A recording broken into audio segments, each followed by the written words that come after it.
Welcome back to Bleed With Me, horror podcast starring Sean Bowtie and Michaela Superstar. Yeah. Hello. Hi, Michaela. Hello. Tonight we have a guest. Yeah, we do. He's back again. I keep singing Eminem. This is the third time in 2 days where I'm like, someone's back again. Omar's back. Hello. Hi, Omar. He does not like Eminem. Hey. How's everybody doing tonight? Pretty good. Cool in the gang. Yeah. Dang. You're such a dork. Are you free to talk some comics? Yes. This episode was actually curated by Omar. Yeah, it was. He was like, let's talk about Rodney Barnes. And I was like, all right. I was like, I'm not reading any white people this year if I can help it. And he was like, oh shit, read Blacula, read Killadelphia finally. And I was like, oh yeah. Oh, so this was new for you to read these? I think I started Killadelphia a year ago. Okay. And I finally finished it up, which I had read a bunch of it. He's laughing at me because he saw it happen. So I have the digital files of the first graphic novel, and I was like, shit, I better finish this, you know? It said I was on page like 140, and I ended at 170, and I was like, okay, I can knock this out. 4 pages later, I'm done, and it was all just like at variant covers, like behind the scenes sketches. Like it legit was, I had just been waiting on like 4 pages for like months, like thinking I had 70 to catch up on. I totally had like 4 pages and I was done. So that was easy. Oh, got it. I was like, what the fuck? I'm such an idiot. Of course, this is like a graphic novel and there's all this other bullshit in the back. But I was like, so like I read almost the entire graphic novel for like a year, and then I took a break, and then I came back to it after fucking 5 months. I read the last 4 pages. So I'm like, stupid. And remembered nothing. I was like, what the fuck? And then I had to go back and read a whole bunch of it again anyway, because it just taken too long. So, but yeah, it was newer to me because it's in like its 3rd graphic novel. Fourth Holy collection. Shit. The 4th collection's out. Damn. That goes up to issue 24. So anyway. Okay. And are you, so I'm out, okay. I need a supportive space. I'm coming out right now to our listeners as someone who does not consume comics or graphic novels of any kind, like ever. Dun, dun, I know. dun. Yeah, I know. So this was like which is so crazy to me. I know. What's it? It's weird to me. I'm surrounded by so many nerds that it's odd to me to be like, what do you mean you don't read comics? Come on, you're joking. And it's like, no. And then it's like, even people would say that, they'd be like, well, I read this, and this, and that. And you'd be like, well, that's comics, you know? But with you, it's like, no. It's that's a graphic novel. No. And I'll tell you the reason why. Okay, well, there are a couple of reasons. Are you ready? Okay. Who beat you up? One, it's a whole another like segment of media that if I get into it, like okay, so I always talk about how my reading list, so I don't read fiction like pre-1990 because the reason that like I have a reading list right now that runs like 700 like books long, so I'm already like I will die before I ever read all the books that I want to read, right? So like I'm not adding other shit on top of it, like I'm good. And so with comics and graphic novels, I'm like, no, it's a whole nother universe of media that if I start opening up that, if I open up that can of worms, now there's all, and I'm a completist too. Like I get very obsessive. So yeah, I know you're a Virgo. Yes. I get it. And so I'm like, no, I cannot add a whole nother fucking million things that I need to get to, you know, there's already more movies than I'll ever watch and more books than I'll ever read. So like, why would I want to start a whole new thing? You know, I feel you. Fair. But it's one of my favorite mediums, so I can't. I would give up a lot of books for the graphic novels I read.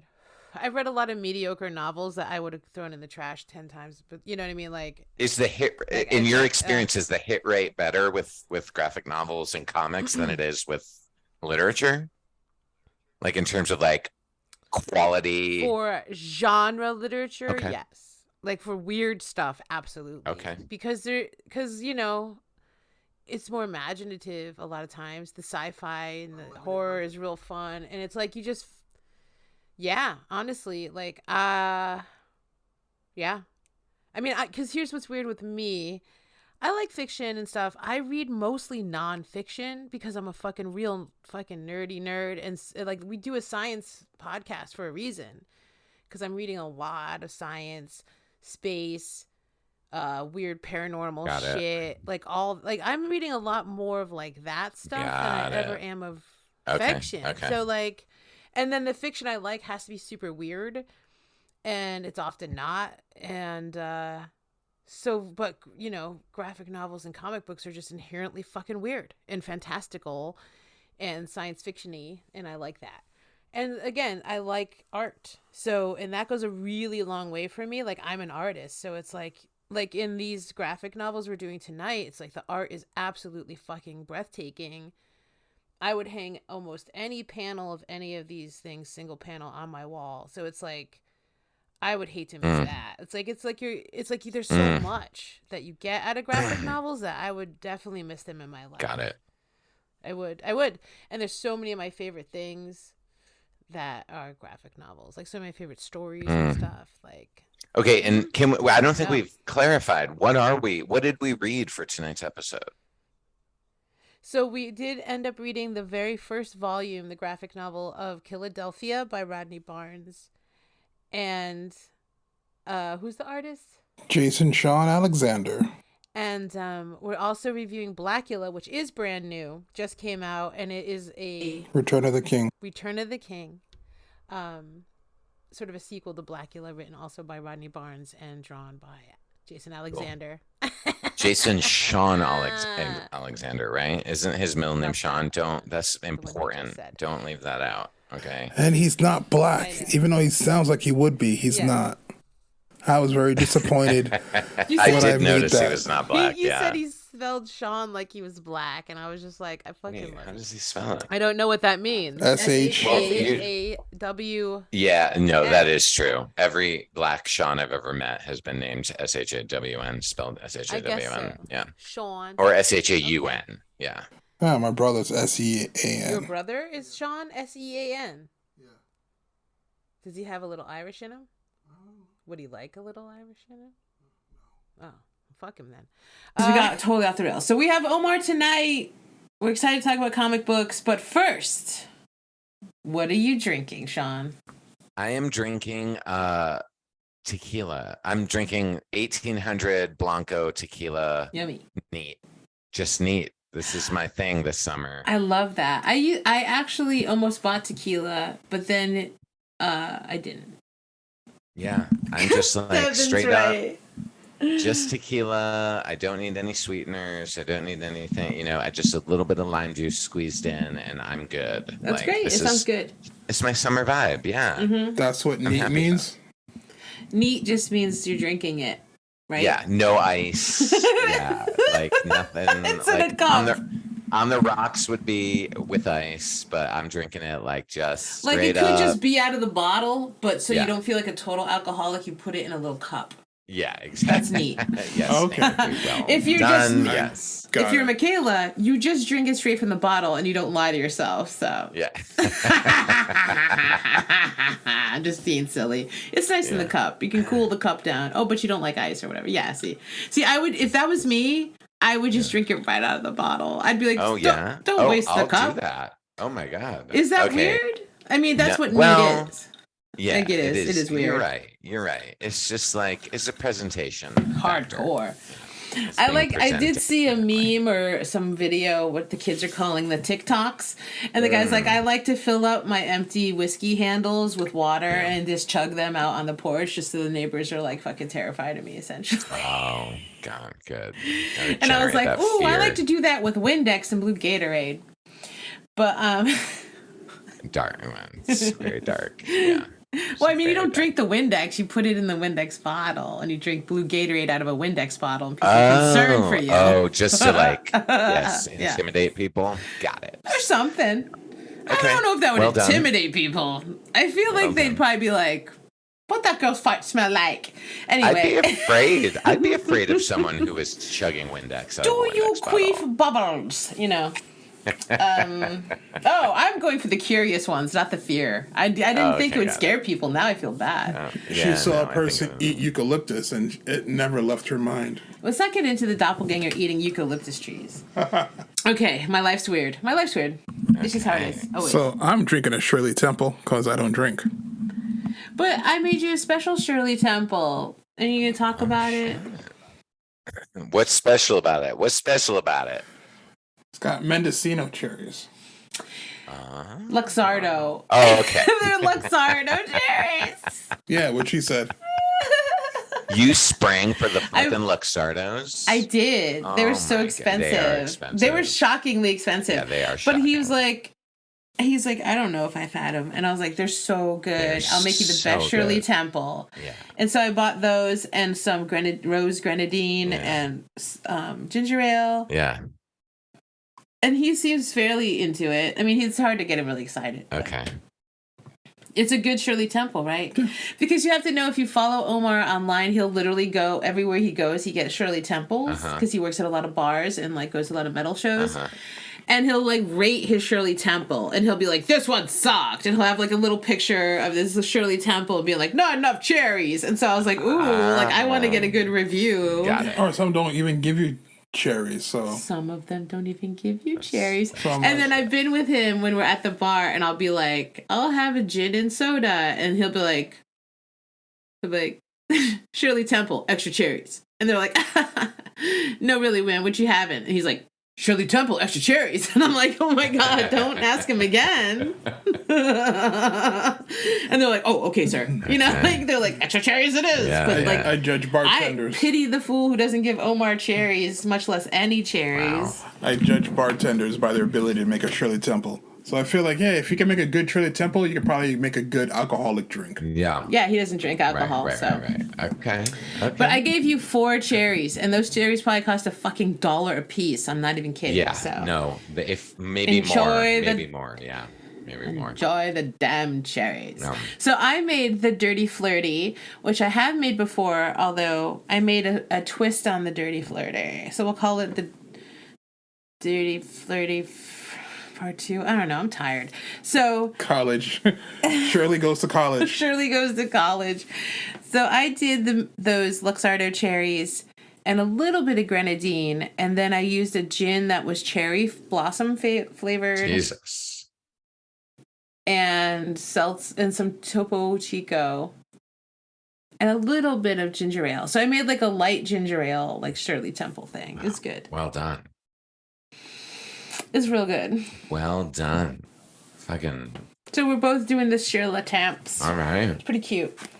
Yeah. Excellent. In honor of Omar.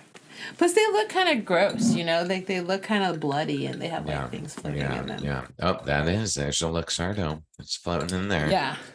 So good. Anyway, so that's what we're drinking, everybody. Okay. And we'll be back with... Let's start with, Blacula, I guess? I don't know. Do you hate people? Do you make enemies everywhere you go and believe they should get what's coming to them? Well, we here at curses.com agree. Contact us now, and we'll pair you with one of our licensed cursologists to determine the best type of supernatural revenge that fits your situation. Help! My parents keep asking me when I'm going to give them grandchildren. Good news. We can curse them both with late-in-life demonic pregnancies. Curses.com, I need you. My boss keeps taking credit for my work. Wouldn't it be nice if every time they step outside, lightning strikes them? Sounds great! Someone cut me off of traffic and I'm mad.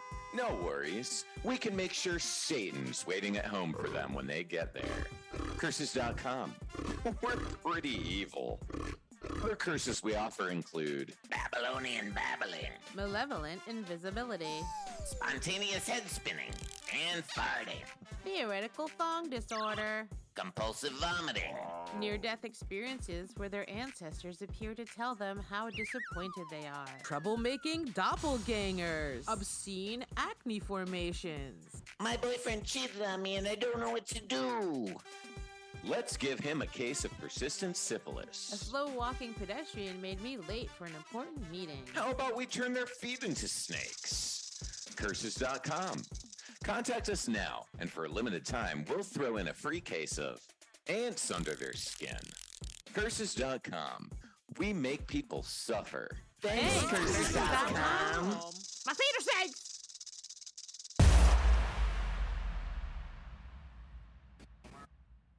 Well, so of the two, okay, well, can we ask Omar? Omar, like, what's your relationship to Rodney Barnes? Why did you want to read these books? Like, Yeah, take just over. like give us the I've turned it. Well, it's lowdown. like, I'm a big fan of comics for like since I was a kid. So I'm an old man now, but I still love these things. I don't see enough black people doing comic books, and a black writer doing a comic book, and that's actually successful in the current comics industry is really good. Yeah. And it's not a superhero comic; it's a straight up horror comic, all original story, original art, nothing. Vampires. That's the only thing that's like, oh yeah, we've had vampire stories before, but a vampire story that takes place in Philadelphia. All right, you got my attention. Are you from Philly? No, I'm from New York. Oh, okay. Okay, got it. But it's close enough. Okay, East 2 Coast hours away. vampires. Got Yeah. it. Yeah. And so, what's Rodney Barnes? And this is my question to both of you because I don't research shit.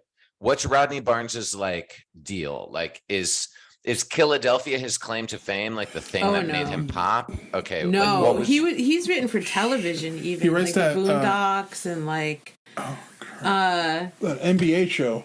he wrote for that NBA show. That NBA show. There's an NBA show on HBO. Yeah. So he's not a comics person. He comes from film and TV writing, and then He he does started both. doing comics. I know, but what was his like? What broke him? Was it his TV work, and then he started doing comics? Did he start doing comics and then start doing TV? Like, what's his like? I don't know shit. I love him. Yeah, he wrote a lot of TV shows. He wrote like on the Boondocks, My Wife and Kids, Everybody Hates Chris. He wrote on some of the Marvel's Runaways. I think he was also one of the people he was one of the people behind the Wu-Tang American Saga show. Mm-hmm. Also did some American Gods. Yeah, that's right. yeah, American Gods, yeah. I remembered he wrote a little of. And he's like the executive producer, writer on the HBO show Winning Time, The Rise of the NBA, of the Lakers dynasty. So did he do that first and then got into comics, or was he doing them simultaneously? Because I would totally believe that he was, because he's a genius. He did the movies and stuff first, but he was working with Marvel already. He did some Marvel comics, some superhero stuff in 2017. Got it. Okay. So this is like a TV writer guy Yeah. who's like, fuck it, I'm gonna. Yeah, but fucking he's done do some some. He's done some like comics. superhero stuff. He's written some stuff for like Marvel and some other comic companies, like Line Forge and Image Comics. But you got into him because of Killadelphia. Yeah, I got into him more. So I got into him because I liked Jason Sean Alexander's work. Because he did some stuff on the artist. He did Spawn some and stuff on. right? Yeah, he did some books. Like he did some work on Spawn and his other book I've read called Frozen. Not relation to that Frozen. My glasses on for that Yeah, one. he does a lot of creepy looking kick-ass art, and I was like, "Oh, this is pretty." Mm-hmm. And he was doing another book, and I met him at a convention in 2019, right before the book came out. And he was like, "Yeah, this is my next project," and I was like, "Oh, I'm in." Okay. And then Ronnie Was that Barnes. at the New York? Yeah, the New York. Comic-Con? Yeah, probably the day before I went with you. Yeah. Because I was by myself Mhm. running around there. But yeah, he was there, and Because you were going on and on about it too. I remember even at that point. yeah, because he gave me. I had a little postcard, like poster of it that he signed. So it's like, oh, cool, this looks great. And just like a black dude holding a shovel and a gun. That kind of reminded you of. I was like, fuck yeah. It kind of reminds you of like Night of the Living Dead, and I was like, Yeah, oh, okay. yeah. Night of the I don't know what Living this is Dead about, but vibe. I'm in. Yeah, which is a a Pennsylvania. black lead Yeah, it's character? a Pennsylvania film. Yeah. Yeah, I like seeing just like it's nice seeing non-white people like being the leads in stories. Yeah. I agree. So, Time's so up. okay, if you could only recommend one of these two books to the listeners, either Blacula. Killadelphia. You both say Same. Killadelphia? Oh, 100,000%. Oh my god, I am. I think it's brilliant. I am. I'm so sold. I am. I can't wait to read the rest of it. I'm like fucking stoked. Blacula comes with a history, so you kind of have to, you know, you can read it without watching the other two movies, but it helps if you watched it, and it's like, okay, here's a continuation of the two Blacula movies, Blacula and Scream, Blacula Scream. So I love the weird mythology. Whenever you fuck with something classic, I'm gonna be happier with it than like the reboot of something cool. Like, I love Blacula, but this whole idea behind Killadelphia is so weird and original and bizarre that I'm just in love with it. I can't wait to read, like, I'll read it for years, is what I'm saying. Got it. And I'm like kind of excited for the fucking. Okay, so let's get into it. Which one do you want to talk about first? We should pick one because we're just. Well, I just want our listeners to know I am a Blacula guy. I thought the Blacula book was like full Sean Botas shit. Like I was into it, deep into it. And Killadelphia was great, but it's not the same level of just being utterly charmed and utterly just captivated and pulled in from minute one. I mean, fucking the Blacula book starts in hell, okay? Yeah. It starts in hell. Fuck. All right, let's start with Blacula. Let's go to Blacula. I say we're start with Blacula. And it moves. Blacula, that book moves. I thought it was so fucking good. I love it. And I am a huge fan on the basis of this Blacula book. Like, this was fucking dope. Yeah. It's beautiful, first of all. That was the first thing I was like, this is such a pretty book. It's so well done. And then, like, I, barely remember the movie, honestly. I know I've seen it, but, like, we talked about, like, should we watch it again even? I was like, we get the gist, And then I read some critiques of it, and then, it was like I had some quotes from, like, Horror Noir of how it's, like, why it was important, but how it's problematic. But I feel like the main gist of it was like, yeah, the film had its downfalls, a lot of it being sort of like stereotypical, like, It's a exploitation flick. Right. And then a lot of like abuse towards like marginalized people, like queers and women. And there's a whole thing with, like, the Billy and Bobby thing, like they said, and, like, they're, like, this gay couple. In the movie? In Blacula, yeah. And so it's, like... I gotta watch the movie again. It was just, like, some homophobia, some, in the like, movie. In the movie. Okay, got it. Yeah. And so the main reason I just even looked at a lot of the critiques of the movie and wanted to revisit it is because I just wanted to sort of point out how this book doesn't have that, right? Yeah. And how this is my take on cancel culture. Okay, I'm not saying I've always been that sensitive person. Like, this didn't come out of nowhere. It's just now finally people like me get to be, like, sensitive in public, and half the public agrees with me now instead of, like, nobody. But, like, I'm not saying throw away these things that are problematic. It's just reinvent them in these ways that aren't. And this is a great example of taking something that might have been problematic, still accepting it, seeing the value in it, and being like, let's reinvent it, but like, maybe not make it homophobic and like really violent against women and shit. It's like, so I just wanted to point that out. That's the only thing I really wanted to talk about with the film at this point. I was just like, I really like how they kind of took something, like I said, that maybe some people would have been like, no, I ain't touching Blacula. I mean, everyone's woke nowadays and everyone's going to be mad, blah, blah, blah. It's like, no, don't ignore things that are good. It's just take the good from them. And then it creates this conversation we're having right now where it's like, oh, I'm glad this new Blacula isn't homophobic. Like, it's like, yay, how wonderful, future, progress. And it isn't. And so I agree with you. It's really well done. It's so good. It's, like, everyone's so well rounded, and like it is a completely different take on Blacula than you might expect. Just hearing that name is all I want to point out. It isn't that toxic masculinity schlocky bullshit. Like, this is some real deep shit. Well, and it's very blunt letters. Like, there is is she a podcaster? I think so. Yeah, she is a podcaster. Who's like, I'm gonna fucking track down this fucking story, blah blah blah. Like, I when I was reading it, I was like, this is blunt letter shit right here. Like, literally, the blunt letters is practically a character. And I just want to make it clear to listeners at home who haven't read either of these books. Killadelphia, I would argue, and I don't know if you guys would agree or disagree with me or not, is really, I think, more of like a hard-boiled detective fiction Noir. with vampires in there. Like, but it reads as hard-boiled noir, which like I'm down for, and like I love noir. But like Blacula is just straight horror shit from the jump. Did I mention that it starts in hell? I just want to throw it out there. It starts in hell, Yeah. literally with Blacula, Right. sitting in front of Satan, being like, "What the Yeah. fuck?" The I fuck, love Satan too. And it's Can you let me This out is here? why so I good. love graphic novels, because I get to see Jason Sean Alexander's version of that Satan, and I love Yeah. it. It adds to Yeah. it, you know. Like because now I get to see that Satan and think of him, and he's funny, and it's like I love graphic. Like it's so.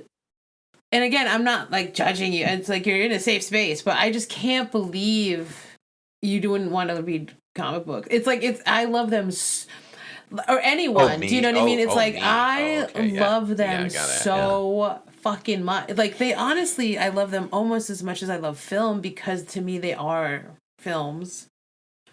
Like when you look at a storyboard for a film, it looks like a comic book.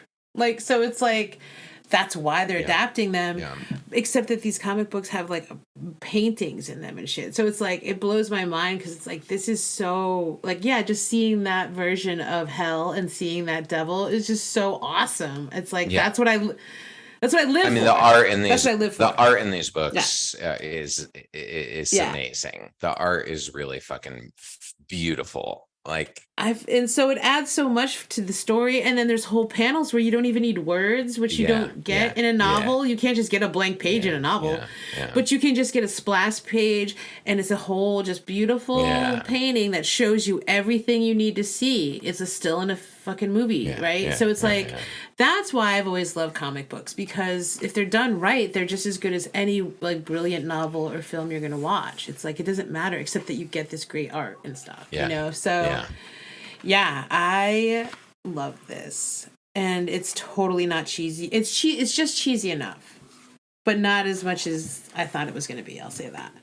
I thought it was going to be like a little more cheesy, but it's really kind of classy. Oh, I wouldn't describe it as cheesy at all. Though I do think it has a sense of humor for sure. It's cheeky. It's cheeky. It's very not cheeky. cheesy. Yes, it's very cheeky. Cheeky, not cheesy. And it's like just like jumps around back and forth through time, and it's like got a very interesting structure. And I just was like fully feeling it. I love the Blacula book. I thought was really fucking remarkable. I loved it. I like how they just explained his name. So let's talk about the storyline. Well, because I love that he's like fucking Dracula, that asshole gave me this fucking racist, shitty name. Fuck this. Yeah. Like, I'm going to find that motherfucker. That's what's so great is the plot, one of the driving plot lines of the book is Blacula's like, I'm going to fucking find Dracula and kill that motherfucker. Kill that asshole for doing this to me and my wife. I my name is Prince Mamawaldi. Yes. Prince Mamawaldi. Yeah. So if you don't know the story of the movie where this starts, Prince Mamawaldi was going to talk to Count Dracula because of his involvement in the slave trade, in the human trafficking trade. Is that in the people. movie, or is this? Yes. It is. Okay. No, that's in the film Okay, too. got it. It's been a minute since I've watched Blacula. Yeah. Yeah. And so then Dracula's like, fuck you, man, whatever, and like turns into a vampire. And then buries him, and then he gets out somehow, and then like In the 70s. in the 70s in LA, I guess. Then the movie starts. And then the movie starts. So in the film, it's unclear. I think he commits suicide, actually. He like kills a bunch of people, and He just wakes up commits 300 suicide. years later. So we find ourselves in Blacula, the graphic novel. He's in hell, and he's like, yo, man, I've been here a while. I don't really belong here because I didn't mean to become a Dracula, you know? What the fuck? Yeah. And the devil's like, I don't care. See you later. Bye. And then he gets out somehow because someone... Persistence. He was like, that's right. He's like, I'm sick of it. I just go ahead. He fought his way out of hell. Yeah. Persistence. Dope. So like half the book is like, unrelentless. Hey, he got out of hell. It's like, did this motherfucker escape hell? I was like, oh shit. You gotta talk to the microphone, baby. This is gonna look bad on me. Well, he's like, how did he get out of hell? Like, oh, I gotta stop him. We gotta get him back here. Because if people find out, people can try to get out of hell themselves. So that's one storyline of hell, of him trying to keep hell in line.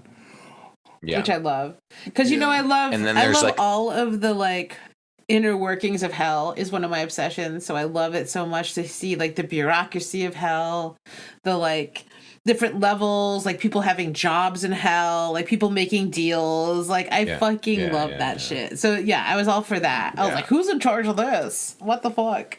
Okay. Because I'm wondering what job I might have, you know? And the hell is different. I will say, I do enjoy the hell is different from you haven't got to it yet in Killadelphia, but we're talking about Blacula. Yeah, but their hells are different. It's the same artist drawing both stuff. And I see.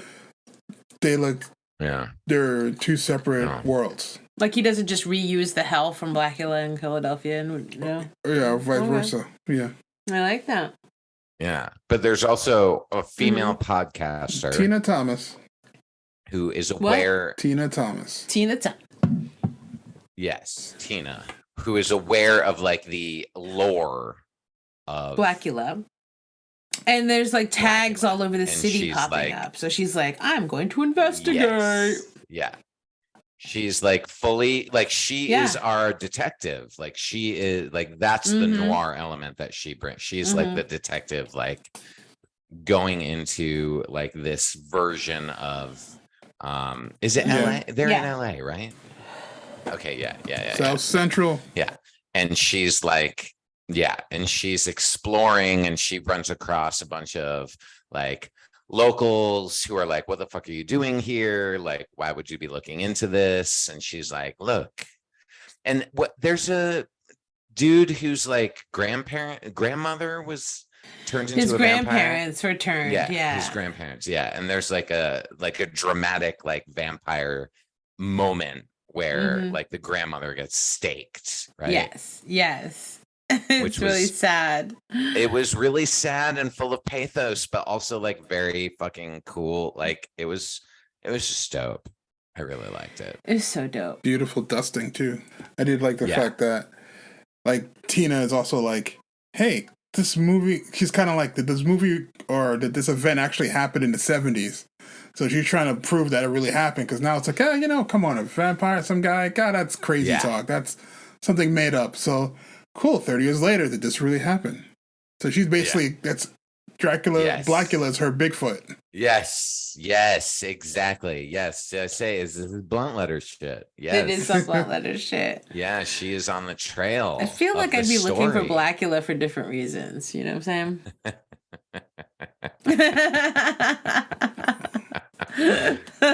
But sure. Fair. Okay. But sure. Yeah. I'd be like, okay, I will be your new wife. Yeah, but like I like the way it cross cuts between like Tina trying to like get to the bottom of this, like basically to her like news story, for lack of a better way of saying it, and then cross cut with like Blacula's hunt to kill the OG Count Dracula. Right. And then it cuts to Dracula just being like a scumbag. Being bored. Being bored scumbag. And you're like, what the fuck? And like Dracula's minions with like Confederate like flags and shit, flags on their t-shirts, like driving around being fucking scumbags. Yeah. It's just really fucking creative and fun. I just thought it was very playful with all of the iconography of like vampire stories, but like recontextualizing it all. Like for this very specific story, I loved it. In a world where boats can be sentient. Does that boat seem like it's staring at us? A small seacraft has had enough of people walking all over it. It seems to be getting closer. It's done being taken for a ride. Oh my god, it's ramming us! And it's time for revenge. No! Help! Save the baby!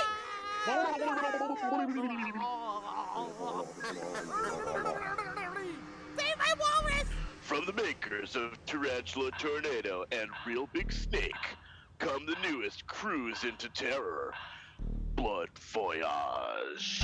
Now it's up to Mr. Captain, the one person in this small beach town qualified and brave enough to take out the killer boat. It crashed into my baby boy, Bubba. He was just minding his business, snorkeling for pigfish and flabber bits when that evil boat done murdered my son. Mr. Captain, you ought to stop this boat before the town's annual Savory Aspic Festival. Our entire economy depends on it. I'll do it, but I'll need a bigger boat. And that singing crab from The Little Mermaid. I have a plan. Captain, that crab isn't real. Then God help us all. Starring Stormy Timeshare as Mr. Captain, Constant Swinger as the Mayor, and introducing Boat as Boat. Captain, it's gotten control of the comm system.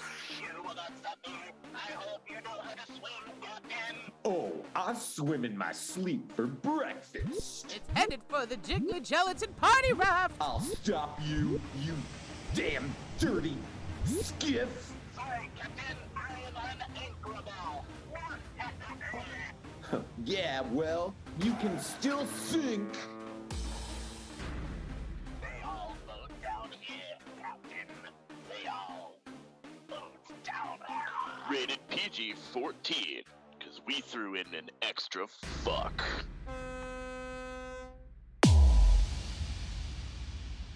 Yeah, it was Yeah, pretty so cool good. seeing Dracula. Just like, I've been immortal. I've lived so long. I've done everything. I've had big old empire. I've had this whole gigantic castle. It's like, yeah, I had people would do whatever I wanted and give me my blood. I don't have to go kill anybody. They would just bring it to me. And now I was like, and then you just get bored. He's like, I've done this for so long now. I'm bored. So now he's like living in a trailer park in California. Yeah. Eating I'm like, waitresses yes. and shit. I'm Yeah. bored. You're like, I'm gonna what hang out the here for a fuck? couple of years because why not? Asshole. Little emo haircut. Yeah, he's not a hot Dracula, I have to say. Not anymore. Well, If you go off the '70s version, just watch the '70s intro, you can see what that Dracula looked like. Just take away his facial Get hair. the show Yeah, like in the notes, I show notes. guess. yeah, he's kind of like a scum, like a deadbeat Dracula, which I love that. Me too. Could you think it's probably what would happen eventually? You just Yeah, lose your damn exactly. mind, become a fucking Well, scumbag. yeah, and like you know? you just stop trying at a certain point. You're like, fuck it, I'm immortal, and this is fucking the worst. I guess. I don't know. I feel like I could live 1,000 years and still not be bored, but that's just me. I mean, like you said, I 700 would books read later. all the books. And you know what? Yes. You know what? 500 years from now, there's going to be I 700 know, more books you I didn't read. know, I know. So I don't really understand being bored as a vampire. I feel like that's the movie we need to make is like vampire geeks. Yeah. It's like they're never bored. They will really live Does Dracula forever. not read? Like, have you seen the new Marvel movie 477? It's like, I will live for that it's like, I just want to see the new art films. It's like, fucking, what are you talking about, you bored? Read a book. You didn't read all the books. You read all the books, Dracula? You read all the books. You read all the good That's books. the first question I'm Really. going to ask Dracula if Start on Yeah. graphic novels, okay? Bet you don't have all the good graphic novels. Listen to noise music. Get into the avant-garde. Fuck you. You've heard everything? Shut up. Impossible. Yeah. Come at me. Come at me, Drac. Come at me, vampires. Any bored vampires, contact me. Yeah. Bite my ass, and I will show you a good time for the next 1,000 fucking years, you idiot. Anyway, I just don't get that. Like you said, like you could just put me out somewhere and read books and like listen to music and hang out for a long time, and I feel like it it'd would be take okay. me a long time to you get know? bored. Yeah, I mean, I Jesus. definitely don't want to live forever. I don't know how y'all feel about that. That is definitely not my vibe. But I could live for like 300 years. I'm gonna say before I'm like, okay, I'm done. Like I'm out. Easy. I'm out. Easy. You know? Easy. I could do 5. I could do easy 5. You can do. I could do 1,000 years. You I know do I could do 1,000 years. Oh my god. Easy. Why not? Be interesting. Yeah. I could do it. Yeah. I would be like, it could be like 20 different things. I'll be an architect. I could be a biologist finally at some point. Good guy. I could I'll be like a bad guy. study sharks. Wow. Then study octopuses. Octopussy. Yeah. Then go study fucking cryptids because now they're real because it's 10,000. Right, you know, right. I'd be bored. there's so many things you could do. I'll be a new Jack the Ripper. Ooh, And it's like, who they kill? Like, I learned to blow glass. I get real good. I get real good at graffiti. Finally, you know, there's so many things you can There do are a in lot of 1,000 skills years. to acquire. That is true. I might even finally roller skate. I don't know. just hang up. Michaela, anything but I've hang out gone in a roller trailer. skating with you. What are you talking about? Finally, like, that, Oh, we'll get better at it Okay. again thank you. Yeah. Yeah. or something. I don't know. You know what I'm saying? Get good at frisbee golf. I don't know. Stupid shit. I would just want to become so good at everything that would blow people's minds. Like, we'd go play darts, I fucking win. We go to fucking throw axes, I win. We go play baseball, I Right. win. We play basketball, I 'cause- win. We go play Monopoly, I Right, win. you've Because I've been doing it mastered all. 1,000 Yeah, years. because you've mastered it all. How fucking crazy would that be? Dracula just comes People up would be as like, who are you? Dracula just comes up as an entitled, like, He's just rich like, I'm dude. gonna fuck chicks and I'm then, you know. bored. It's like, whatever, bro. I'm just so bored now. What's left to... Oh my God. He's like, I'm not Caesar, but I'm acting like Caesar. There's nothing left to conquer. I'm Dude, so you could bored. be like, you could get like, you know, reassignment surgery and you become a whole nother fucking gender 1,000 years later and be like, now I'm going to live 1,000 years as the other gender or whatever. It'd be so Just fun. explore the whole human I could spend another experience. 1,000 years as a man and have a wiener. What? Have no boobies? That'd be crazy. I can't even imagine, but I could do Yeah, you it. can. Wow. So many crazy things you could do. Fucking Dracula's stupid. Hence, he Yeah, needs to he does die. need to die. So not only did he not get Yeah. boobies and a vagina reconstructed Yeah. for him, because why not? Yeah. Try it out, Yeah. Drac. No, he got too bored for that. And Still racist. Yeah, he kind of Still like racist. let the whole Atlantic slave trade thing slide. He was like, definitely not at the forefront. he could have He could have stopped stopped it. Yeah. He was definitely too bored. He to came do for that. help, and he came for help, and like, you know, Mama Wanda came to him for help, and he's like, whatever. I don't He's care. like, what does that have to do with Yes, me? he was very Yeah. apathetic to the whole thing. Rude. Rude dick. Boring rude dick. And thus he needs to die. He's like, This oh, is the second time we've Dracula's talked about right. Dracula being boring. But this is great. But it's a really smart Yeah. way to like frame the book, Mhm. which is like, you know, like the driving impulse to the book is like, I fucking hate Dracula. He's a fucking racist I know. asshole, and I'm gonna kill that motherfucker. Which I think, that's like, a great plot arc. and I think that, like, you know, other criticism had talked about how Blacula was part of this like blaxploitation thing where the only time you really saw a black lead or like you could insert a black power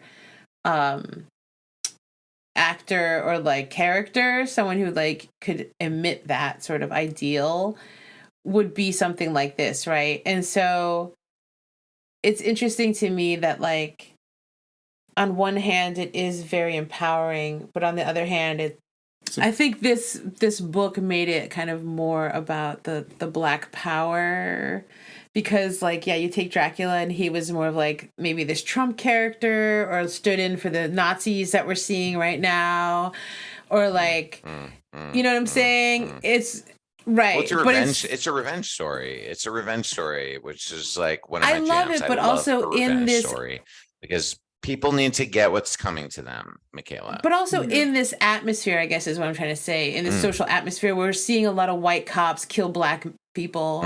We're seeing a lot of like apathy when black people get killed. People saying things like all lives matter. It's like that shows this white apathy. And so I think it's really cool to have this Dracula character be super racist and be this like sort of, you know, this symbol of the white supremacist bullshit in this country, and then have Blacula be a white, like a black power symbol and being like, I'm going to fucking kill you. Yeah. And so I think that just even in that weird, you know, underlying metaphor is also really fucking cool to be like, You know, it's really kill that smart. Nazi piece of shit. Yeah, you no, know, it's- like we all want to see the Nazi die. Like I said, it's not. We always want to see the Nazi die. It makes me want to rewatch Blacula and Scream, Blacula, Scream. Mm-hmm. That's for sure. It's like, oh, I forgot how these movies went. I'm Yeah. like, how did we get to this point? Like, when did he die? Like, I remember him getting staked. Yeah. You know, I remember him being on a roof dying, but I don't remember. And I believe that happened in the first one. I don't remember that happening in the second movie. Yeah, I don't remember the other subsequent films. It's like, but on its own, you don't need to read those. You could, if it, like I say, you can read you can watch the other 2 Blacula movies. Yeah. It'll be great. But if you don't, yeah, it's a good jumping on point right here. Like, you got enough. He's like, hey, I'm stuck in hell. I want to get out. Yeah. I need revenge. Yeah. And it's like, and he gives you the backstory. Yeah. He gives you the first movie's backstory a little bit in the comic. And then, it's fully standalone. Like, this stands on its own. Yeah, you definitely don't need to watch the movies if you don't want to. Yeah. It fully works.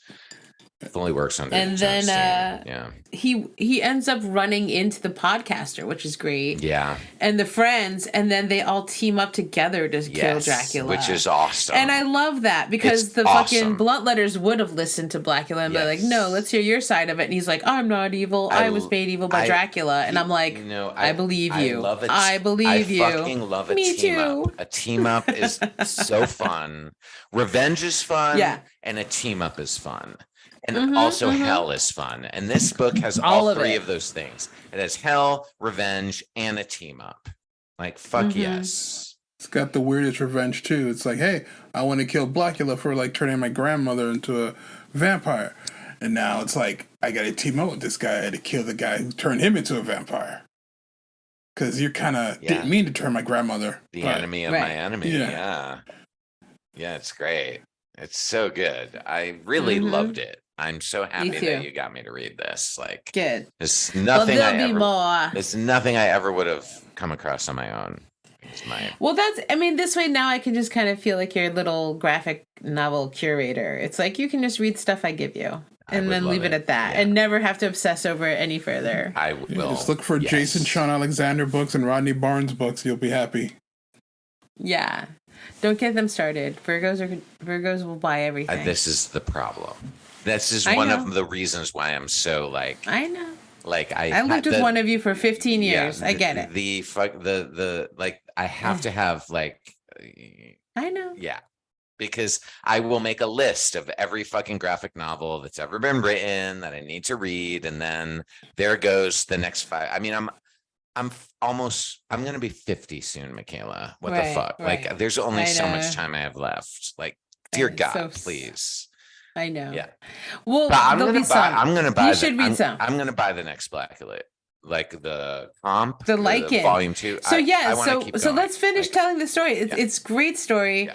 And so we won't spoil it too much, but obviously Blacula perseveres, but that's not the end of the story, because then it takes you back to hell at the very end, and you find out that Satan's not too happy about the things that are going on up there. Satan's got a lot of he's going to opinions. send a Lycan. Yes. Nobody and that gets makes out me of hell. very happy because I like werewolves. Yeah. So that's coming soon. That and ending was pretty cool. It's like, I can't wait to see the drawings of the werewolves. They're gonna be cool. So is this the only volume that's out for right now? Yeah, it just came out. Oh, this came out in January. Oh, January. Fuck, really? Oh, so it's that fresh? I didn't realize it was so fresh off the presses. Yeah, because they kind of were in the middle of doing Killadelphia, and in the later books that you're not at yet. Yeah, they have a fill-in artist kind of take over while he finishes off this book. Oh, so he did the layouts for like every issue, but somebody else did the actual interiors. Got it. But yeah, he was like, I'm doing Blacula. So got it. Okay. We'll see what happens if there's more. I guess he took a break right now from both books, so I'm sure they'll both come back. That's dope. Yeah. Yeah, it was just like straight up hard, like boom, here you go. I was like, oh, okay. Like it wasn't overly, it didn't have that modern like comedic joke. It wasn't too jokey. Right. Like Dracula told one joke that was kind of actually well placed. Yeah. Yeah. I don't mind when it's kind of funny, but when it's too I'll jokey. Just eat you right now. I was like, what? It's just kidding. They're like, oh. You know, I thought it was like, yeah, like the Dracula book, it was like the jokes were very well done. It felt very real worldy. Yeah. Like, oh, this is really happening. Yeah. Yeah. Like this might be actually what happens if like Killer came back. And I like that the little vampire people were like, let's just take this van. They're running around. Dracula's crony guys are just running around like in a tinted window van. You know, it's like, oh, that's how you guys get to hang out in the daytime. Just be in tinted windows and run around. Yeah. Creepy. That scares the shit out of me. Next time I see a tinted van, I'm going to be like, that's some vampires. Remember Near Dark? Do you remember Near Dark? I just rewatched Near Dark God, because dude, I was going van. on and on about it, right? And I was like, I love Bill Paxton so much, right? R.I.P. Gone too soon. He was so funny. He was so funny. Hot and funny and everything. And I was like, oh my God, Bill Paxton is a fucking vampire. And like, fucking Lance Hendrickson and the creepy little kid from River's Edge. I was like wearing a Burroughs t-shirt. I was like, this is fucking crazy. I love this movie. And then I rewatched it and I was like, what? Not the one I saw. I don't know. Did that just sound familiar? They're like Texas hick vampires. Okay. Wow. What a shitty movie. Honestly, like as a grown up now watching it again, I'm like, wow, that's kind of a crappy movie. Like I like parts of it, but I'm not gonna lie, I was a little bit like disappointed. I know, I'm sorry. There's some scenes where I was like, all right, listen. It's all good. They do a slide edit. You know what I'm saying? They do like a sliding like picture. They do like a wipe, like the Star Wars wipe. They do like a side wipe. What's wrong with that? I'm like, what's wrong with that? Do not like. Oh boy. Oh my goodness. Okay. We're not going to get sidetracked. Listen, I wanted to like it again. We don't want Rodney Barnes to be eclipsed by this conversation. It's still a classic, but I wanted to love it a lot more than I did. And there's a lot of parts where I was like, what the fuck is going on right now, bro? Pull your jeans down. Anyway. Okay. All right. It's fine. Okay. Sorry. I love it. I'm not going to lie. Different opinions make the world go round. There's just a lot of scenes where I was just like, what is this bullshit? Come on now. My only complaint is I wish Blacula was longer. Like, it moves so fast. I was like, oh, wow. It's like, I'm done already? Like, oh, wow. Yeah. Like, I didn't expect to read it that fast. It just kind of, like, moved. I was like, man, I wish this was longer. Now it's like, oh, man. Now, hopefully this is successful enough we get a sequel. I haven't heard yet if there is a sequel to this yet, but well, I thought there was. I mean, the ending was there for it, but also I heard there might be there might be a reboot of the actual film too with the original guy. So that's interesting. It'd be kind of hard because he passed away. Oh, might be the original director. Oh, maybe the original director, William Crane. Crane is alive. Yeah. Anywho, it was good. Good stuff. Check it out, everybody.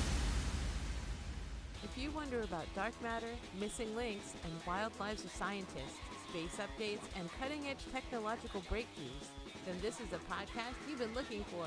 Join hosts Michaela Superstar and Electric and Gerbil. Shut up, Gerbil!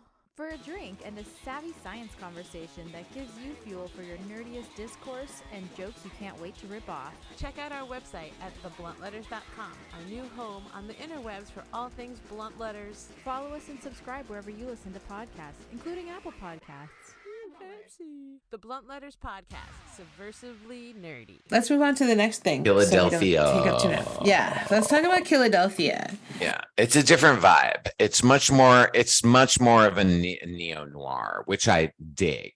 Because I don't know if we've talked, Michaela, but my number 2 favorite thing after horror movies is crime movies. I love crime movies. Yeah. And yes, I also love noir. Yeah. And I like crime movies to a certain extent. I don't like a lot of gangster movies, which again is very controversial. You mean mafia movies? Like mafia, like about the mafia? Okay. Sure. All right, cool. For example, I like the noir a lot. I really like, I really love the down and out detective.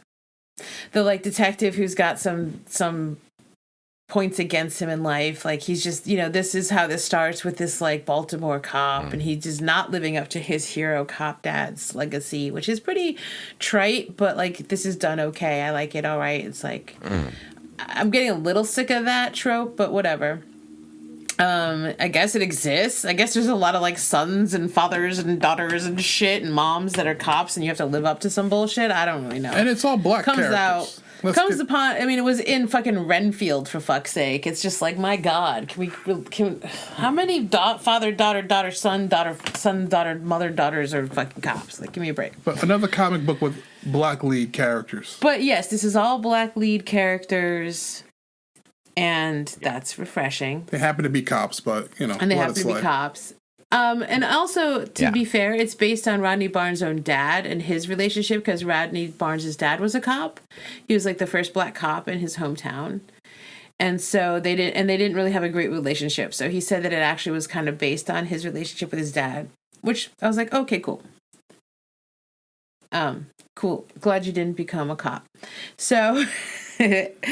So that was interesting to me. And then he said he also came up with this idea at Hamilton because he had been wanting to work on like a vampire story, and he was like, I wanted to be sort of like America versus America, like America at odds. And then he was at Hamilton and saw the scene where they were laughing at John Adams, and he was like, what would John Adams think if he was here right now? And I was like, that's a fucking hell of money. Who's next? John Adams. Ugh. Yeah. And so that's what inspired him, and I really like this. So it's like, it's got so many features I love, like you said, the noir, historical nerd shit, and then like weird science with the like yellow fever stuff. And so we find this detective, the down and out detective, coming to bury his dad for James a minute. Sangster. His dad died under somewhat mysterious circumstances. And his son, Junior. Say it again? And his son, Junior. Yeah. James Sangster Sr. and James Sangster Jr. And a.k.a. Junior comes to JJ. bury him. Only to find out that he's not quite dead and has some very interesting information in his diary. And it turns out that Philadelphia is being overrun with vampires. But not just any vampires. They're vampires that were created by the second president of the United States, John Adams, to create a whole new society.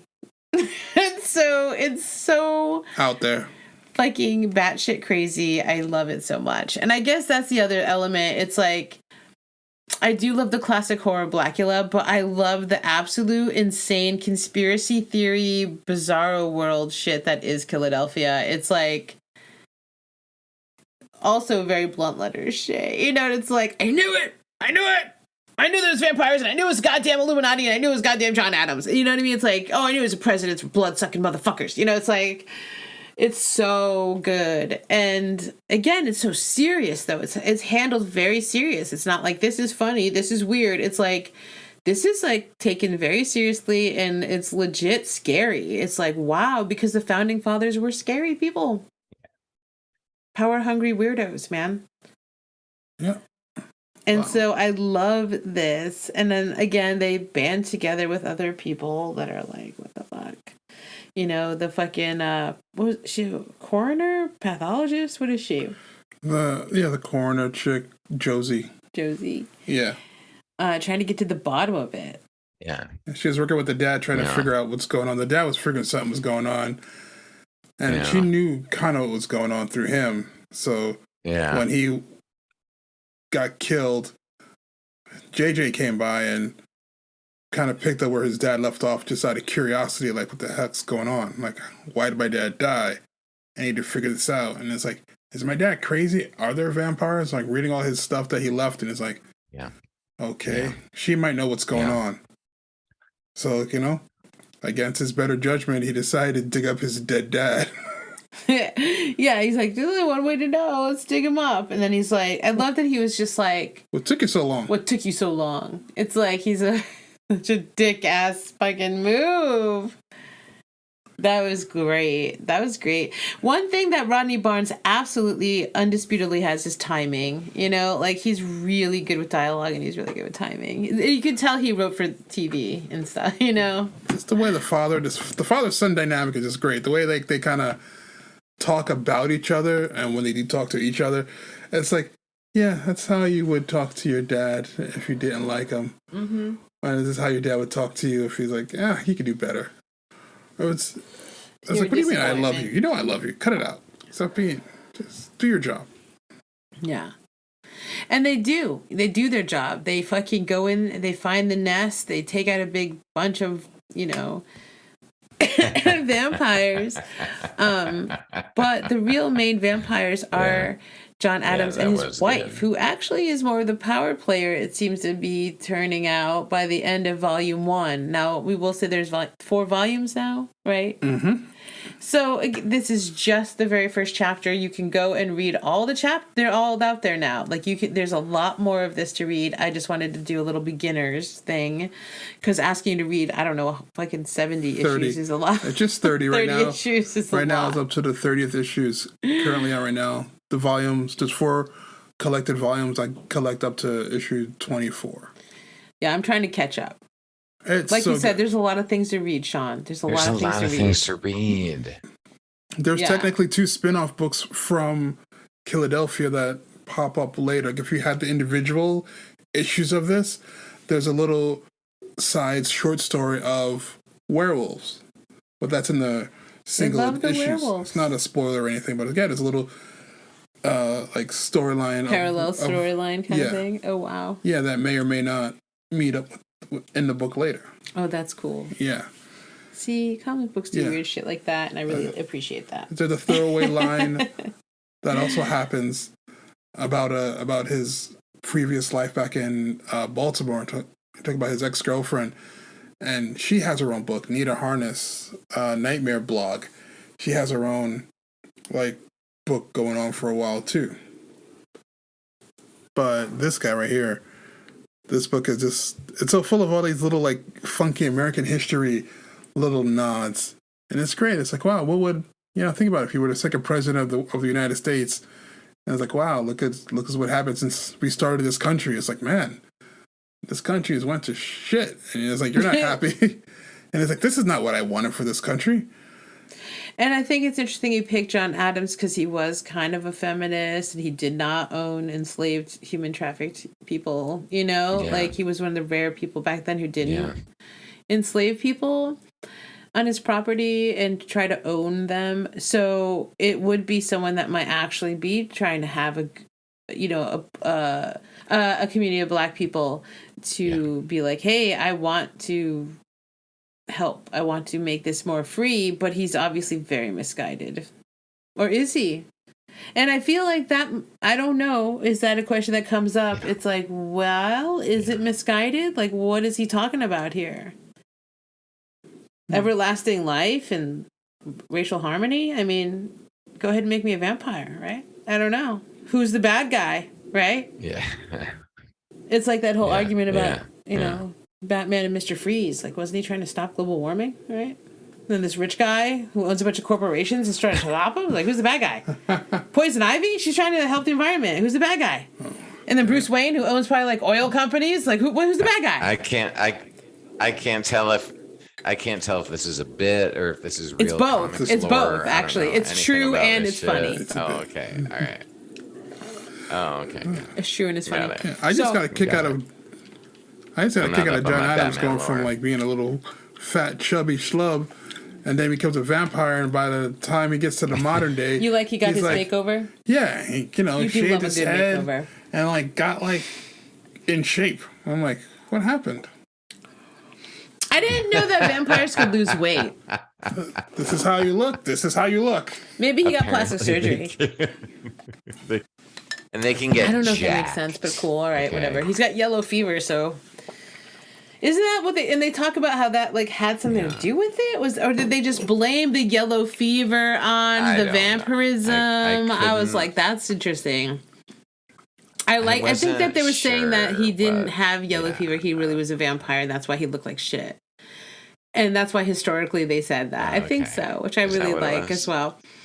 I don't know. It was just fun and really weird. And I do love the noir detective. I love a detective story. I really it's fun. It's fun to see him play around with the same basic DNA, but in two very different contexts. And he does something very different with Killadelphia than he does with Blacula. And like, it's just kind of like, it's very fun. Killadelphia was Right? great. It was really good. Blacula is it. more brutal, and Killadelphia has more heart. And if you look at both of them, it's like even art style is like tonally, it's the same two people doing both books. Blacula is a lot just darker, overall darker. Bloody. And Killadelphia still has some kind of like brighter colors to the artwork. Yeah, and it's like just Killadelphia, just a little bit more. And like Philadelphia, there's room to be funny, but it's also like, oh, here's a little faux educational lesson. Like, all right, well, back And in romance. this day. The kiss after the big battle, or before the big battle, right? Oh, yeah, Josie and JJ have a little kissy moment. I like yeah. that. It's like, I know too much, so it's like, it's hard for me to remember, so I'm trying to like remember what not to tell you guys about if you guys want to continue reading this story. Oh, I'm going to keep reading. I've just had a lot going on with 3 podcasts. It's so much fun. It's like the next story, yeah, it's like just here. It's like, yeah, like, we'll have to come back for volume 2, 3, and 4. It's the wife is like, the wife is just mean. Like they're all, it's like everybody's anger. Oh, Abigail? Abigail, yeah. Yeah, no, I hear Abigail Adams becomes actually the real star because she's like, finally, motherfucker's dead, and I can take over. And she dumped him in the story already, so. Right, she kind of dumped him, and they were sort of working together, but she was like, whatever. And then when he dies at the end, spoiler alert, of Killadelphia Volume 1, she takes over. I think I know who takes over with her. And she has her own little. Actually, I think Adams did. I think Adams had slaves too. I ain't gonna lie to you. I think Adams had slaves, but they were like. I read he did not. He did not? Okay. Abigail and John had a little crew of people joining their cause of Brown descent, helping them out. I mean, they've been alive for like hundreds of years. So by now, they've. Toppy, his little group, and also just because you have people his little gang, brown descent doesn't mean you're enslaved. They have a little gang of black vampires that like roll with them. So it's like still kind of. I could use that. Yeah. And I wouldn't say no. The vampires that hang to a gang of vampires hanging out around you. Yeah. Black vampires. The vampires that hang White out. ones might be a little too emo for me, you know. Is that all gaunt and shit? The vampires that hang out with them are just crazy. Got it. They're just insane. It's like, and it's like when you get to hear like the story of the characters that hang out with them, like Toppy, that little girl with the sister, the little girl. Yeah, I forgot her name. I was like, yeah, you get to see her with the heart on her t-shirt, right? And she's been a vampire for like 200 years now. Yeah, like so there's people that have been vampires for hundreds of years that he turned like a long time ago, and I find that really interesting too, right? So it's like not only did he live through seeing all this happen, so did these other people. And then now some of those people don't want to be vampires anymore, and they're just regressing back, and they're like, no, I want to be human again, and they're like, what the fuck?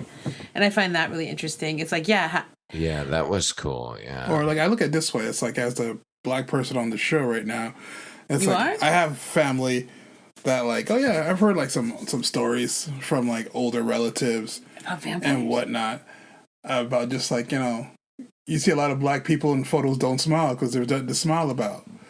So it's like, you know, just certain things that I do now that like I remember my grandmother was like, yeah, I'm not cool with that. You know, certain things just weren't cool with because of how they grew up and their experiences of it.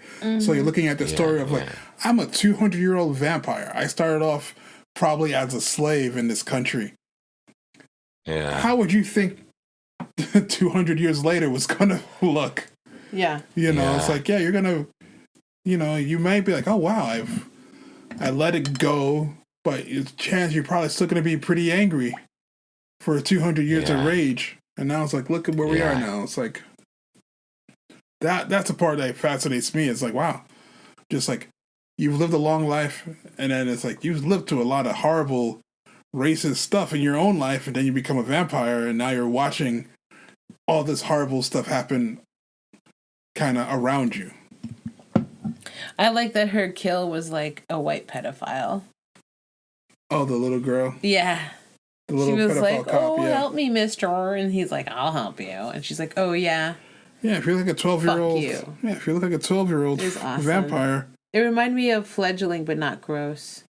And it's funny, like the girl picks up the pedophile guy, and he's like, "Hey, it's okay," and like he's gonna be a perv with her from like the get go, and then she's like, she just drops all the knowledge on him, like, "Oh yeah, I know who you are, blah blah blah blah. You're Officer Mike, whatever, da da da."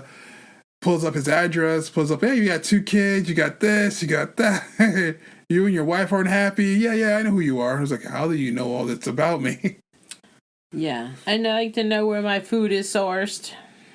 Yeah, she was great. That was awesome. I like that part a lot. Yeah, like I will say, the next book gets even wilder. Like they all get wilder. Every issue is like, this is crazy. All right, this is even crazier. It gets more. That's exciting. Yeah, it's like 30 issues in, and it's still exciting to read. It's like, all right, what's happening? I bet. I can't wait. I look forward to reading the rest of it and keeping up with it. Yeah. And So was this a first read for you, Michaela, with Killadelphia? Was this your first exposure to the content? Yeah, like I said, I've been trying to get through this graphic novel all year and just kept going back to it. I have it on digital, so I just kept I'd read a bunch of pages and then put it down, read a bunch of pages. And I started on my train trip last year in July. Did I go out here? So I took a cross-country train trip last year around this time.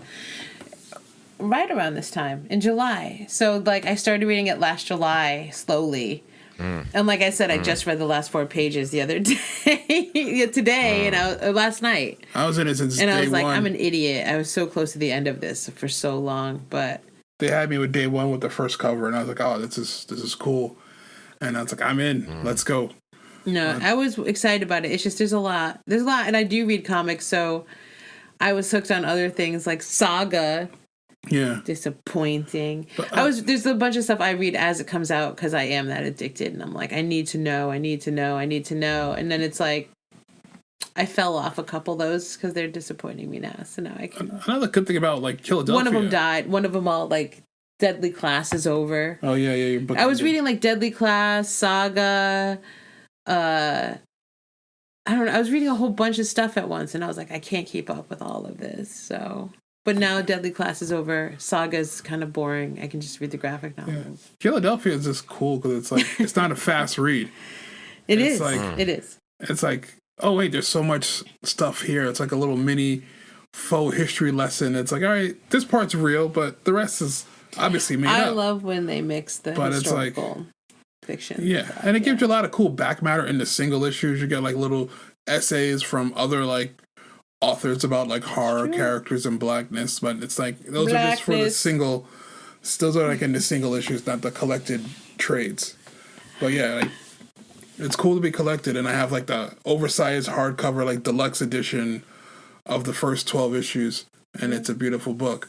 But the single issues have all the little extra little stories in there that you're missing out. Like I said, there's a werewolf story that you're not gonna get unless you go to his Substack. I believe he moved it to his Substack. There's a Rodney Barnes Substack, and you can get some of his other comic book work there too. Okay. And yeah, this is really those werewolves may or may not show up in later issues of Killadelphia. What if the werewolves from Killadelphia show up in Blacula? Totally different. I can't be the same werewolves. How do you know? You don't know everything. It's coming from hell already. These vampires, these werewolves are these are some Black Power werewolves, Black Panther kind of werewolves. The werepanthers. Yeah. Are they werepanthers or werewolves? Werewolves, but they're kind of Black Panther, militant. That sounds dope. Kinda. I would read a comic book about actual Black Panthers turning into Black Panthers. These Black Black militant black comics. Okay, got group it. Turning into actual Black Panthers and ripping apart. Set in the 70s. It's set in the 70s. Yeah. It's about the Black. They grow Panther claws. They shapeshift. Happen to all. Okay, they shapeshift into actual Black Panthers and fuck shit up. I'd read that. Yeah, just make the metaphor fully real. Like we thought about that it. was the name, and they're like, "What? Why would we call ourselves Black Panthers unless we were acting like that?" Unless we were actually Panthers, Yeah, right. They're like, "What Got would that it, even yeah. mean?" And people are like, "We Yeah. don't know. You're vicious." They're like, "That's racist." We're in what? We are actual We're Panthers. actual you Panthers. You jerk! I'm gonna eat your face now. But anyway, I I'll digress. say like, Has there ever been any buzz about Killadelphia being adapted Yep. as a movie or a TV show, or like what's Yep. the deal? last time I looked, I seems like think it would- I think it might be I forgot, somebody might have picked it up for a series. Ooh, I know it got Netflix. picked up or something, but I hope not. I'll be the Netflix. Netflix gerbil. cancels everything else. I hope not. Netflix. They cancel things after the I first hope not season. Netflix. A lot of things Oh, Netflix. I wouldn't trust Netflix with to keep this it book. it for like more than one season now. No, like what good Netflix shows are there really? That are like 2 Like seasons original long. Netflix shows that are ongoing. Like I don't think they have a good track record. Maybe if they got Showtime. Right now, like I feel like if it was an season. Apple TV Plus show, that's where they would be like, here's all the money, do whatever you want, you know? Yeah, it would be really good. Like I'm not even thinking about casting. I was like, this is great. It's like I'll take an animated version of this movie. Like I would like to see it live action, but I can take this animated. And just because the art's so beautiful, it's like, damn. I was like, you need somebody. This man to see this as a horror like movie. Me personally, I would need it to be a certain. Just take it like as serious as the book is. Don't like, like I don't really too care much about casting, but just make the script good. Just let Rodney Barnes write the script and don't fuck it up. Have you accidentally summoned an unwanted spirit with your Ouija board novelty rug? We were just playing Twister. Maybe you somehow twisted your way into a hellmouth with that spirit board themed blanket. I'm surrounded by shadow people. Well, you're in luck. Say goodbye to accidentally conjured evil with Demon Chaser, the only exorcism that comes in a handy aerosol spray. Just fill the infected area with Demon Chaser and watch those wretched souls crawl back into the depths of hell. Thanks, Demon Chaser. May cause runny nose, mild sneezing, coughing, disorientation, and diarrhea. In severe cases, opens up an even bigger portal to hell and allows Asmodeus and Azazel to appear and tear out your immortal soul. Lesser demons may appear. Do not use Demon Chaser if you are currently possessed or lactating. Ask your spiritual guide about Demon Chaser today, before it's too late. I'm losing my grip on reality. Is there any other Rodney Barnes or horror graphic novels you would recommend? I say hit his Substack because there's that werewolf story there. There's like there's like 2 or 3 little other horror stories there. The werewolf story, I can't remember the name, the Elysium Gardens something. That's the name of the character, the storyline. Okay. But yeah, like that one's there. A lot of stuff's on his Substack. The only other comic book out I know that's going on right now is this other one from Image called Monarch, which is about a bunch of kids. This is a little kid horror comic. And I have not started it yet, so I can't speak on it. That's by Rodney Barnes, right? Yeah. Monarch. Yeah. I've been seeing reviews for that. I heard it's really good. Yeah, he's written some Mandalorian comic books for Marvel. And yeah, he just, until the writer's strike, he was working on the next season of that Winning Time HBO show. Sweet. Yeah, and Jason Alexander's just doing the comics. Nice. He's jumping between Killadelphia and Blacula. Nice. But yeah, there's a lot more Rodney Barnes stuff on his Substack. I can't remember the name of his Substack, but there's a lot more on it. I pay like $7 a month for it. I'm just spacing out on the name of it. But yeah, there's a lot of goods. We'll link in the show notes, as usual.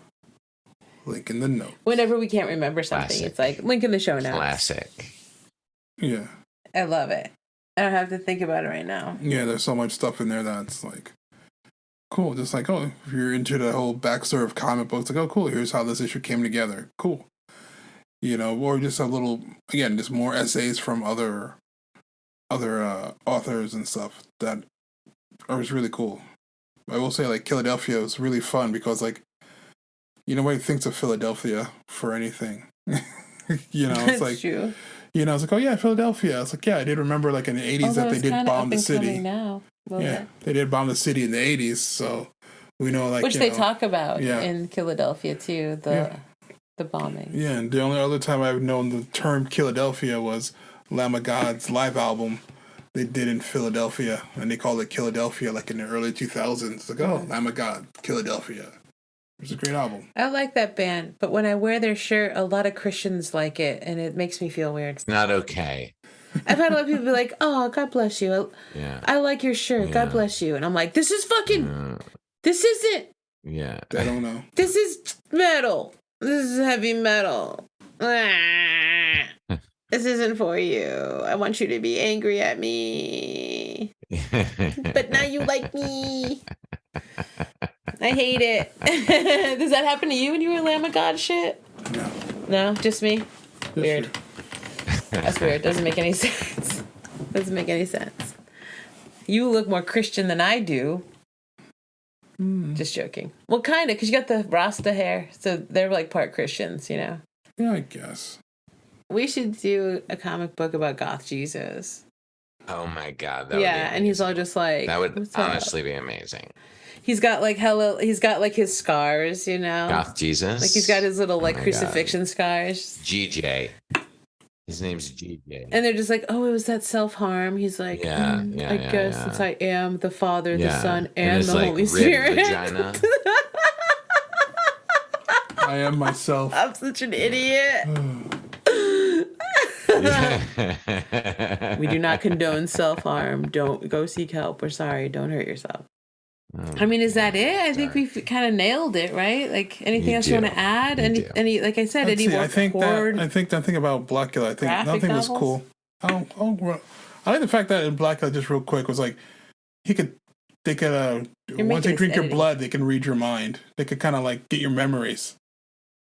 Who? So, in Blacula, he could get your memories. Yeah, then he like drink his blood, and he was like, and they were able to like, okay, he came from this place, he came from that way. You know where Dracula's at. Oh, like the grandfather. That's right. That was cool. Yeah, I thought that was cool. Like, I know your browser history. You're a perv. Oh, that's right. Yeah. But if I had to give you some, I like that. That's God. If I had to give you some comic book, blood is full of memories, and I want to taste everyone. Full of memories. That's the new Murder Spell song. If I had to give you a couple of comic book recommendations, probably Killadelphia Volume 2, of course. Expected. Yeah. And this book from a few years ago called Plastic. Ooh. Yeah, I can't really explain it without... it's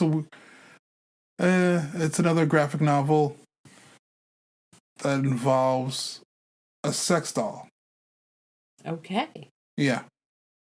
You also have been telling me a lot about Nailbiter as a horror comic. Yeah. I haven't picked that up quite yet. Classic theme. Actually, yeah. Funny enough, like that writer of Nailbiter, Joshua Williamson, did a book with Jason Tron Alexander called Frozen. It's like a little post-apocalypse kind of book that's like, oh, there's no more heat, so they're just like in like the frozen tundras of the world doing crazy frozen shit. Damn. Yeah, it's pretty cool. Like, I think I saw that there's like a girl Elsa in it, and then she's like got a snowman with a carrot dick or something. Huh. Yeah. Yeah. No snowman in this one. Oh, I guess we're conflating shit. Yeah. There's a horny snowman. Yeah. That's pretty good.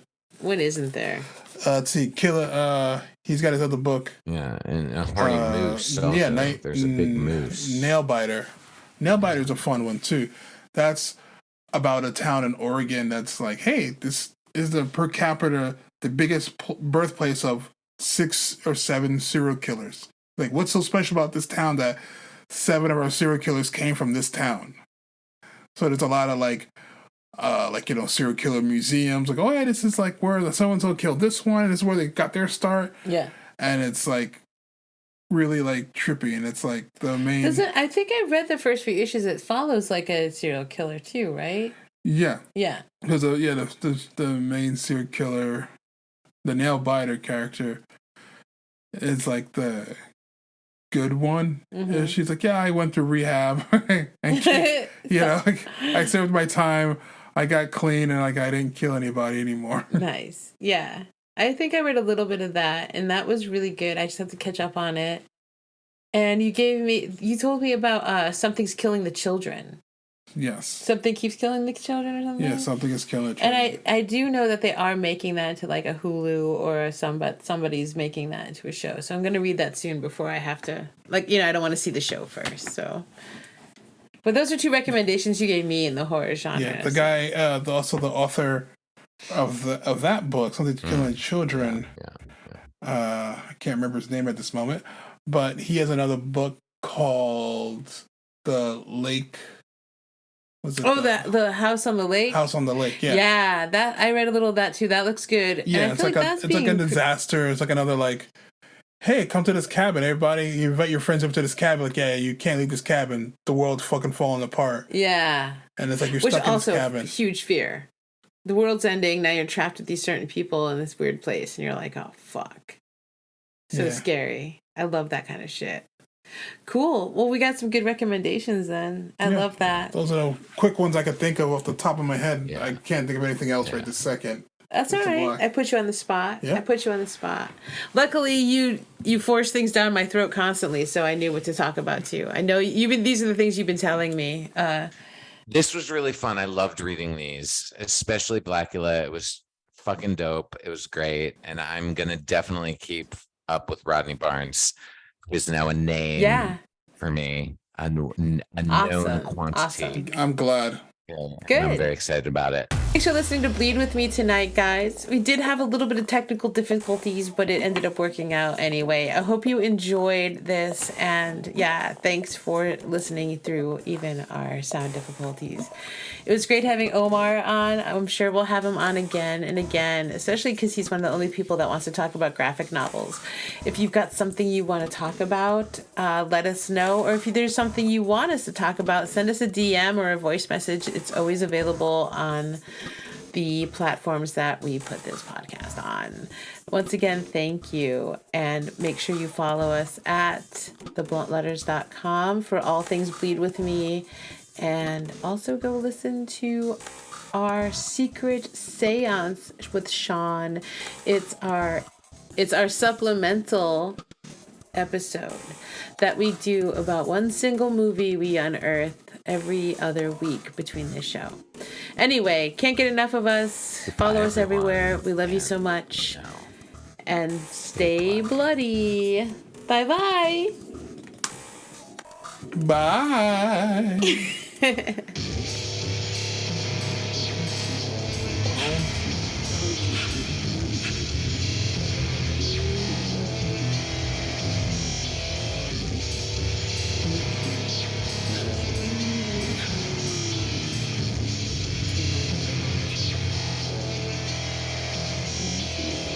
Mm-hmm.